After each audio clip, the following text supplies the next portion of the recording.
Welcome to the third week of June. Our focus this week is going to be money growth skills. Money grow where knowledge exists.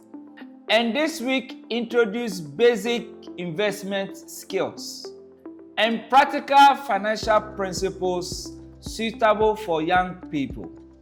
Remember, financial literacy is a life skill. So here's your assignment for the week. I want you to learn the basics of investments. Study one money principle. Ask questions about money growth. Remember, money works for those who understand it. So try to understand money. Have a fruitful week.